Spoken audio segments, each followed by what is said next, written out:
Preposition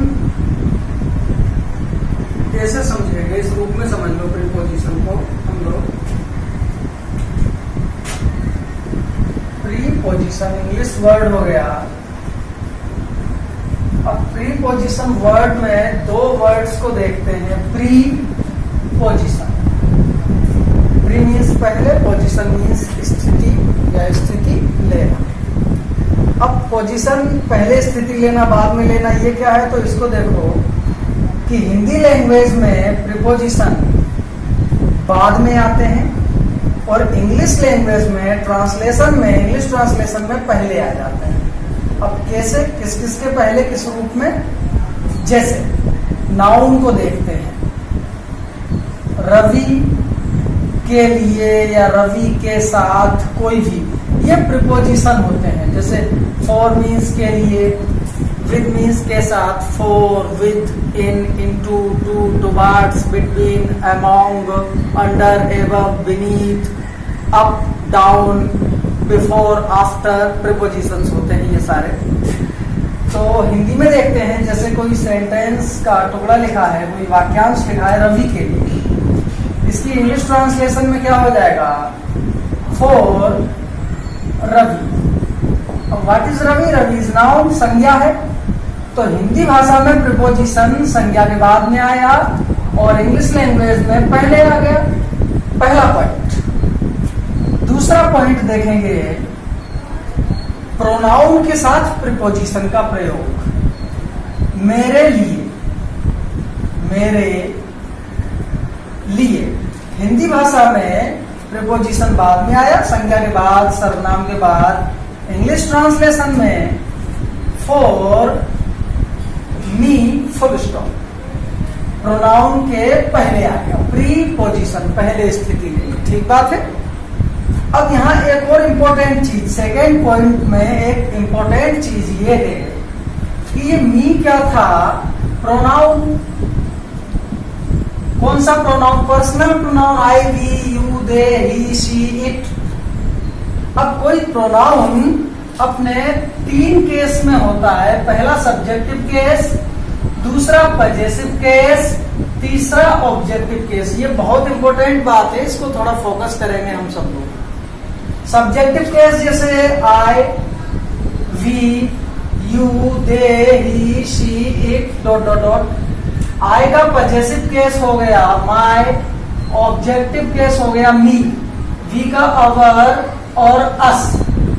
अब हिंदी भाषा में यहाँ पे शब्द लिखा है माय। ये बात थोड़ी सी उन लोगों के लिए स्पेशली बोल रहा हूँ जो बिल्कुल बिगिनर्स हैं, शुरुआत कर रहे हैं, तो बिल्कुल बारीक से बोलने की कोशिश कर रहा हूँ मैं। अब अगर इंग्लिश वर्ड्स को हिंदी के आधार पे देखते हैं हम, तो आई मीन्स होता है मैं, जो हमने सीखा है इंग्लिश को हिंदी के माध्यम से। आई मीन्स मैं, माई मीन्स मेरा, मेरी, मेरे, मी मीन्स मुझे। अब माई मीन्स होता है मेरा, मेरी, मेरे, और इंग्लिश ट्रांसलेशन में आ रहा है फॉर मी। तो एक बहुत इंपॉर्टेंट बात निकल के आती है, एक सूत्र के रूप में यहाँ पे लिख सकते हैं हम लोग। क्या सूत्र के रूप में लिख सकते हैं? किसी प्रीपोजिशन के बाद कोई प्रोनाउन अपने ऑब्जेक्टिव केस में आता है, ये बन गया फॉर्मूला, या कह लो इक्वेशन नंबर फर्स्ट, समीकरण नंबर 1। बहुत इंपॉर्टेंट है कॉम्पिटिटिव एग्जाम्स के, स्पॉटिंग एरर्स के क्वेश्चंस के लिए और अदर टाइप की एक्सरसाइज के लिए बहुत इंपॉर्टेंट है। ये फॉर्मूला माइंड में रखेंगे, किसी प्रीपोजिशन के बाद कोई प्रोनाउन अपने ऑब्जेक्टिव केस में आता है। Okay, come to the point.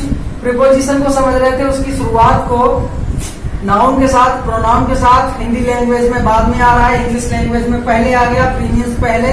Third point देखते हैं इसका, तीसरा पहलू इसका देखते हैं प्रीपोजिशन का,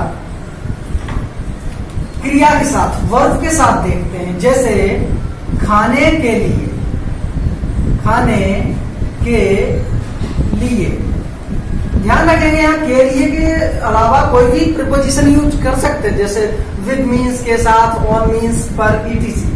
तो खाने के लिए, अब खाना, ईएटी, ईट मीन्स खाना, मेन वर्ब हो गई, मुख्य क्रिया हो गई। इंग्लिश ट्रांसलेशन देखो इसका, फॉर, अब ईट मीन्स होता है खाना, जिस प्रकार से ये फॉर्मूला निकला था, एक और फॉर्मूला आने वाला है, बहुत इंपॉर्टेंट है, जिसकी कदम कदम पे जरूरत पड़ेगी खाने के लिए। तो फॉर ईट लिखना सही है या गलत है? गलत हो जाएगा। फॉर प्रीपोजिशन है, और प्रीपोजिशन के बाद कोई मुख्य क्रिया सामान्यतः यूजुअली अपने आईएनजी फॉर्म में आती है। अभी डिटेल में देखेंगे इन दोनों फॉर्मूलाज को इसके बाद। तो फॉर ईटिंग खाने के लिए, तो यानी कि यहाँ पे हमारा फॉर्मूला क्या बना, किसी प्रीपोजिशन के बाद कोई वर्ब, कोई क्रिया आईएनजी के साथ आती है। ये समीकरण नंबर हो गया 2।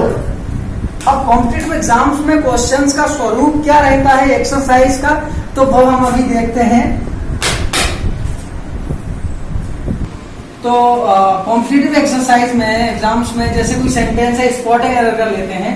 एक बहुत फेमस सेंटेंस मुझे ध्यान आ रहा है, एसएससी और अदर एग्जाम्स में बिल्कुल ऐसे का ऐसा आया है कि there is nothing secret between you and I, full stop के बाद लिखा हुआ है नो एरर। इसमें पार्ट्स बना दिए, स्पॉट बना दिए। ये हो गया ए पार्ट, ये हो गया बी पार्ट, ये हो गया सी पार्ट, और ये हो गया D part, A B C D, ये हो गया ई पार्ट। 4 या 5 स्पॉट या पार्ट्स होते हैं, ई तक या डी तक जो भी हो। अब ये स्पॉटिंग एरर कहलाता है। इसमें देखना किस स्पॉट में, किस पार्ट में गलती है सेंटेंस में, वो हमारा आंसर होता है। सेंटेंस का मतलब है कि देयर इज नथिंग सीक्रेट, कुछ भी सीक्रेट नहीं है। बिटवीन मीन्स के बीच में, किसके बीच में है? यू, तुम्हारे और मेरे बीच में कुछ भी सीक्रेट नहीं है। अगर सेंटेंस में कोई गलती नहीं है तो हमारा आंसर ई होगा, नो एरर होगा हमारा आंसर। अब सेंटेंस को देखो, जो चीज हमने अभी पढ़ी थी, बिटवीन क्या है?